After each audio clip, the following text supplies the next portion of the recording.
Hello दोस्तों, खोज channel में आज आपका हार्दिक स्वागत है। जैसा कि आप जानते हैं, खोज चैनल हमेशा आपके लिए एक से बढ़कर एक बेहतरीन कहानी लेकर के आता है, जो बिल्कुल ही सत्य घटना पर आधारित कहानी होती है। तो दोस्तों, देर न करते हुए चलते हैं कहानी की तरफ। लेकिन हाँ, यदि कहानी पसंद आए तो चैनल को कृपया सब्सक्राइब अवश्य करें। दोस्तों, कहानी का नाम है संतों की क्षमाशीलता। संत तुकाराम की पत्नी छत पर खड़ी देख रही थी कि उसके पति गन्ने का एक झारा लिए आ रहे हैं। वह नीचे आकर उनकी प्रतीक्षा करने लगी। तुकाराम के हाथ में केवल एक गन्ना देखकर वह आपे से बाहर हो गई। उसने खींचकर गन्ना तुकाराम की पीठ पर जड़ दिया। दोस्तों, तुकाराम अचानक के प्रहार से देहली की चौखट से टकरा गए। सिर से खून बहने लगा। खून पहुंचकर उठकर बोले, हे दयामयी, तुम कितनी अच्छी हो।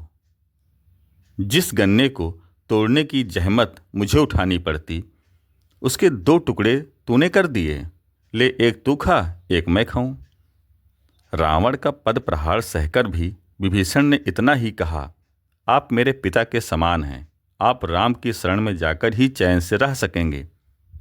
भृगु ने भगवान विष्णु को छाती पर पद प्रहार किया, परंतु विष्णु उनका पैर सहलाने लगे। कहा, ऋषवर, मेरी छाती तो वज्र के समान है, आपके पैर कोमल हैं, चोट लग गई होगी।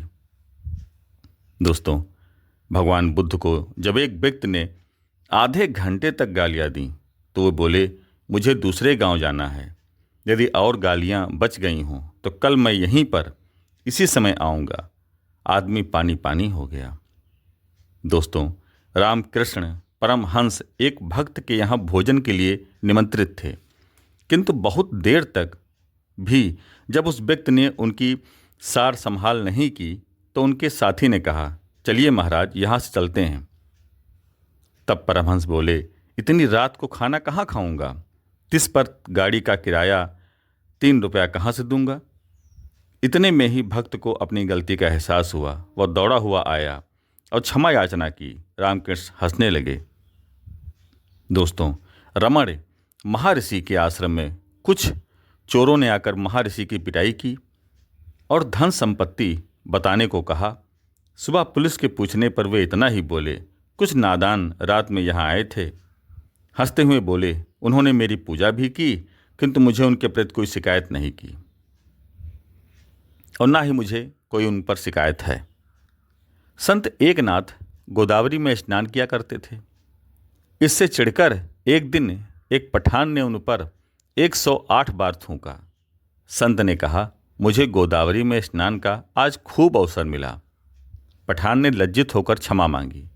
दक्षिण के संत तिरुवल्लुवर को धोती की गांठ ले जाते देखकर एक उदंड युवक ने आवाज लगाई, ए बूढ़े, क्या है गांठ में? संत ने कहा, धोतियां हैं। दिखा, एक की कीमत क्या है? 20 रुपये। उसने धोती के 2 टुकड़े कर दिए। पूछा, अब? 10 रुपये। वह टुकड़े करता रहा और संत शांति से कीमत बताते रहे। संत की शांति ने युवक को रुला दिया। उसने दोस्तों संत से क्षमा मांगी।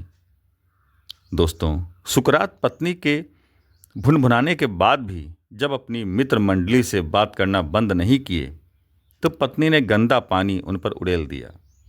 संत ने हंसते हुए कहा, गरजने के पश्चात बादल बरसते भी हैं। दोस्तों, मित्र मंडली हक्की बक्की रह गई। उन्होंने संत की महानता का परिचय पाया। एकनाथ महाराज के गांव में एक बार शर्त लगी कि जो कोई महाराज को क्रोध दिला देगा उसे 200 रुपये मिलेंगे। दूसरे दिन एक व्यक्ति नाथ के घर जाकर उनकी पत्नी की गोदी में चढ़कर बैठ गया। महाराज पूर्वत भजन करते रहे। थोड़ी देर में उनकी पत्नी गिरजाबाई दीपक में घी डालने को झुकी कि वह व्यक्ति उछलकर उनकी पीठ पर सवार हो गया। नाथ ने कहा, देखना इसको कहीं गिर न पड़े, चोट न लग जाए। पत्नी ने जवाब दिया, आप बेफिक्र रहें, मुझे हरि पंडित पुत्र को इस तरह पीठ पर लादे लादे कार्य करने का अभ्यास है। व्यक्ति शर्मिंदा होकर भाग खड़ा हुआ। दोस्तों, कहते हैं कि अक्रोधी मानवों के शरीर से ताजे गुलाब सी भीनी भीनी गंध निकलती रहती है। राम, कृष्ण, बुद्ध, महावीर, ईसा मसीह ऐसे ही महामानव थे। धरा ऐसे ही संत महापुरुषों को पाकर सनात होती है।